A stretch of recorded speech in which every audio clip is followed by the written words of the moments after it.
Hello everyone.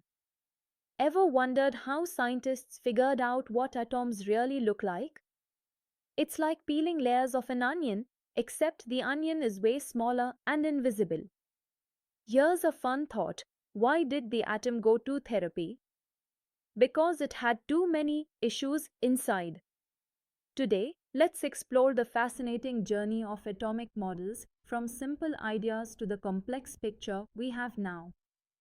Initially, atoms were thought to be tiny, indivisible particles. John Dalton imagined atoms as solid little balls, no insides, just whole and simple. But as experiments progressed, it became clear that atoms have more going on inside.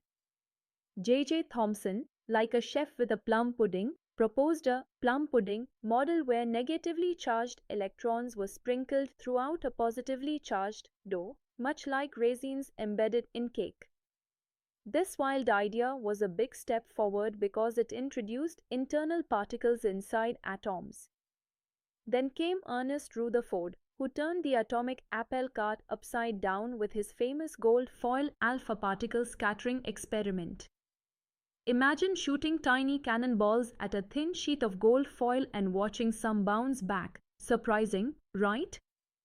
Rutherford explained this by proposing a nuclear model, a small, dense, positively charged nucleus at the center, with electrons moving around it. Picture our solar system but at an unimaginably tiny scale. However, Rutherford's model had flaws.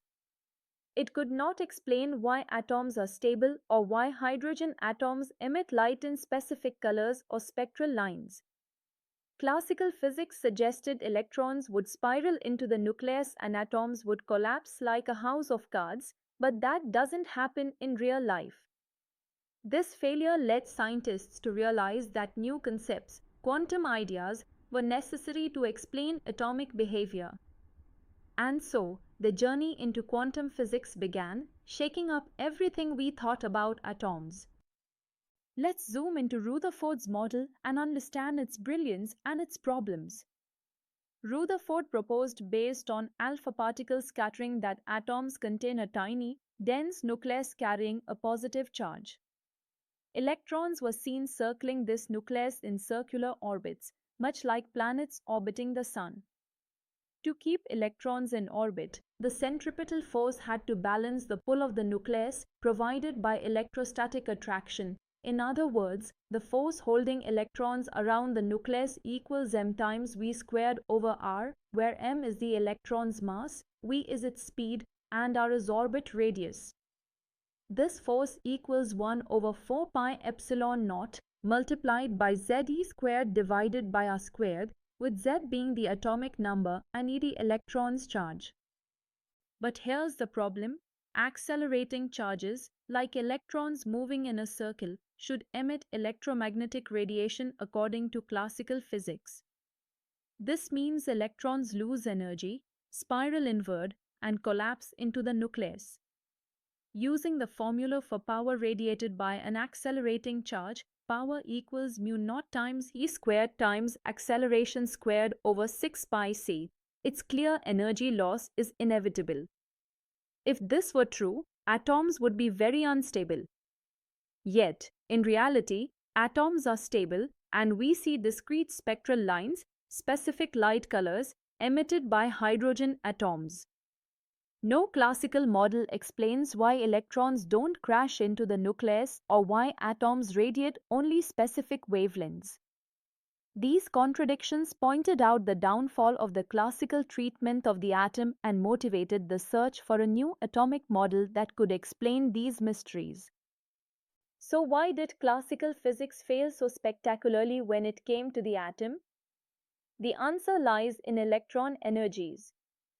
Classical mechanics couldn't restrict electrons to certain energies, they predicted a continuous range of energies, yet experiments showed something very different.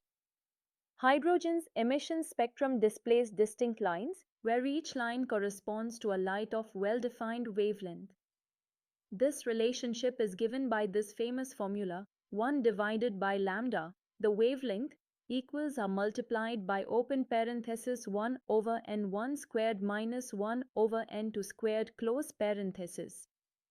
Here, r is the Rydberg constant, and n1 and n2 are integers corresponding to energy levels. The existence of these discrete spectral lines is a big clue that electrons occupy quantized energy levels rather than any random energy. This quantum behavior cannot be explained by the planetary electron model based on classical ideas. Only a quantum theory could explain why atoms are stable and why their emission and absorption spectra show fixed energies or wavelengths, leading to the birth of what we now call the quantum model of the atom. Now, let's dive deeper into the quantum picture by understanding atomic energy levels and spectral lines. Electrons inhabit discrete energy states, and when they jump between these states, they either emit or absorb a photon, a particle of light, carrying energy equal to Planck's constant h multiplied by the frequency nu of the light. For the hydrogen atom, the energy of the nth level is equal to negative 13.6 electron volts divided by n squared, where n can be 1, 2, 3, and so on. This negative sign just means the electron is bound inside the atom. The energy difference between initial and final states determines the photon energy emitted or absorbed, given by h nu equals E initial minus E final, which equals 13.6 electron volts multiplied by open parenthesis 1 over n final squared minus 1 over n initial squared close parenthesis. Each spectral line you see in hydrogen's spectrum corresponds exactly to one of these electron transitions and the specific energy difference involved. Imagine electrons as musical notes on a piano where each keystroke corresponds to a jump between energy levels producing a unique sound, or in our case, a unique color of light. To wrap up, we've seen that atomic energy levels follow this formula. Energy at level n equals negative 13.6 divided by n squared electron volts. The force holding the electron in orbit is given by mass times velocity squared over radius equals 1 over 4 pi epsilon naught multiplied by ze squared divided by radius squared.